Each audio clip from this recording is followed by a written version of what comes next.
how do you balance AI with also having a human touch? Because as someone who leverages ChatGPT often, it's wrong a lot. Yeah, absolutely. You almost have to tell it that it's stupid and don't be stupid in order to give you good answers. Look, jobs like yours, for example, or jobs like in therapists, in school teachers, those will not be replaced anytime soon. I don't envision a robot in your place, interview me anytime soon.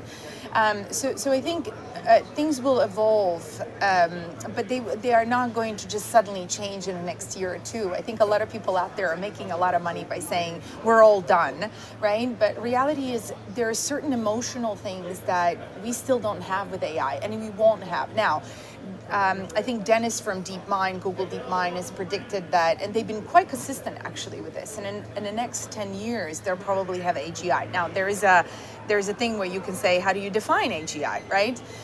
But I do kind of turn to them quite often and turn to him to kind of tell me, when does it become really serious when AI starts to develop these emotions that humans have?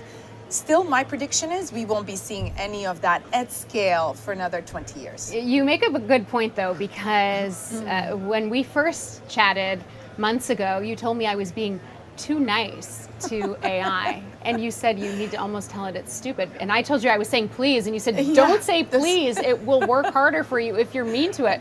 Explain that to me. Yeah, good memory. So I noticed when just ChatGPT came out that I was saying, okay, now let's do this, and please, could you, right? And I realized that every time I said that, it was kind of repeat itself. And so I think that's a basic fact now. Everybody knows this. I mean, you have to almost tell it, please don't be wrong. You're acting pretty stupid. You're not AI quality. I've even used prompts like saying, you do not have a good education, you need to act like AI.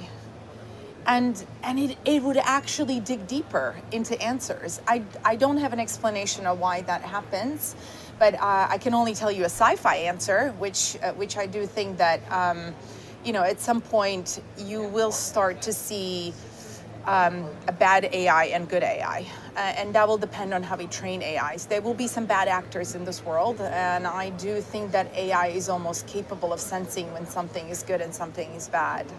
And so I do see a future where we will have AI that will act in a ways that is not going to be good for humans. So I know most people don't want to believe that, but maybe I watch too many sci-fi films, but I do think it's not anytime soon. However, though, it would all depend on our training of AI.